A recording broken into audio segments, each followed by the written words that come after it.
ರಾಜ್ಯಾದ್ಯಂತ ಬೇಸಿಗೆ ಮಳೆ ಅಬ್ಬರಕ್ಕೆ ಜನಜೀವನ ತತ್ತರಿಸಿ ಹೋಗಿದೆ. ಹಾಗಾಗಿ ಬಿರುಗಾಳಿ ಸಹಿತ ಭಾರೀ ಮಳೆಗೆ ಈಗ ನೆಲ ಕಚ್ಚಿದೆ ಬೆಳೆಗಳು. ರೈತರು ಕೂಡ ಪರದಾಡ್ತಾ ಇದ್ದಾರೆ. ರೈತರಿಗೆ ಬರಬೇಕಾದಂತಹ ಸಮಯದಲ್ಲಿ ಮಳೆ ಬರ್ತಾ ಇಲ್ಲ.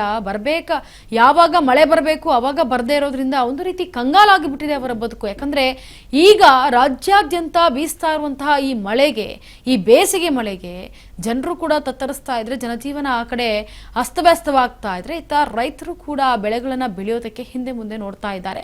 ಯಾವ ರೀತಿಯಾಗಿ ನಾವು ಬೆಳೆಗಳನ್ನ ಬೆಳಿಬೇಕು ಅಂತ ಹೇಳಿ. ರಾಜ್ಯಾದ್ಯಂತ ಬೇಸಿಗೆ ಮಳೆ ಅಬ್ಬರಕ್ಕೆ ಜನಜೀವನ ತತ್ತರ. ಬಿರುಗಾಳಿ ಸಹಿತ ಭಾರಿ ಮಳೆಗೆ ನೆಲಕಚ್ಚಿದ ಬೆಳೆಗಳು. ಹುಬ್ಬಳ್ಳಿ ತಾಲೂಕಿನ ಹಲವೆಡೆ ಅಡಿಕೆ ಬೆಳೆ ನಾಶ. ಇನ್ನು ಅನೇಕ ಕಡೆ ಮುರಿದು ಬಿದ್ದಿರುವಂತಹ ವಿದ್ಯುತ್ ಕಂಬಗಳು.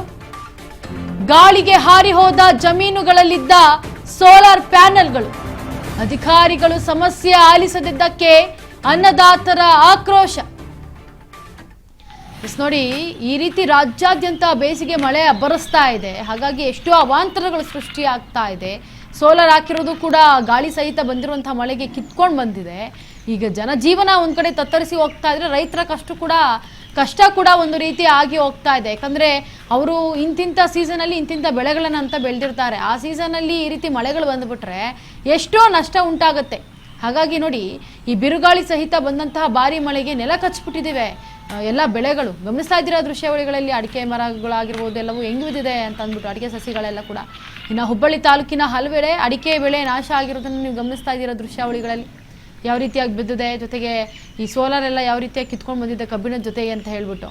ಇನ್ನು ಅನೇಕ ಕಡೆ ಕೂಡ ಮುರಿದು ಬಿದ್ದಿದೆ ವಿದ್ಯುತ್ ಕಂಬಗಳು ಕೂಡ. ಬರೀ ಸೋಲಾರ್ ಮಾತ್ರ ಅಲ್ಲ, ಬೇರೆ ಬೇರೆ ಕಡೆಗಳಲ್ಲೆಲ್ಲ ವಿದ್ಯುತ್ ಮತ್ತು ಬೃಹತ್ಕಾರದ ಮರಗಳು, ಅದರ ಕೊಂಬೆಗಳೆಲ್ಲ ಧರಶಾಹಿ ಆಗ್ಬಿಟ್ಟಿದ್ದಾವೆ. ಅಷ್ಟು ಜೋರಾಗಿ ಬಂದಿದೆ ಗಾಳಿ. ಆ ಗಾಳಿ ಬಂದಿರುವಂಥ ಹಿನ್ನೆಲೆಯಲ್ಲಿ ಹಾರಿ ಹೋಗ್ಬಿಟ್ಟಿದ್ದಾವೆ ಸೋಲಾರ್ ಪ್ಯಾನೆಲ್ಗಳನ್ನು ಗಮನಿಸ್ತಾ ಇದ್ದೀರಿ. ಜಮೀನುಗಳಲ್ಲಿ ಹಾಕಿರುವಂತಹ ಸೋಲಾರ್ ಪ್ಯಾನೆಲ್ಗಳಿವು.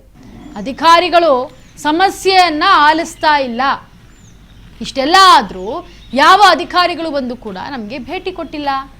ಅವ್ರ ಪಾಡಿಗೆ ಅವ್ರು ಇದ್ದಾರೆ ಅಂತೇಳಿ ಅನ್ನದಾತರು ಆಕ್ರೋಶವನ್ನು ಹೊರಹಾಕ್ತಾ ಇದ್ದಾರೆ. ಇದಕ್ಕೆ ಸಂಬಂಧಪಟ್ಟಂತ ಅಧಿಕಾರಿಗಳು ಬಂದು ಏನಾಯ್ತು, ಈ ರೀತಿ ವಿಚಾರ ಗೊತ್ತಾಗ್ತಾ ಇದ್ದಂತೆ ಬಂದು ಮಾತನಾಡ್ಬೇಕಲ್ವಾ ಅಂತ ಈ ಕಡೆ ರೈತರ ಆಕ್ರೋಶ.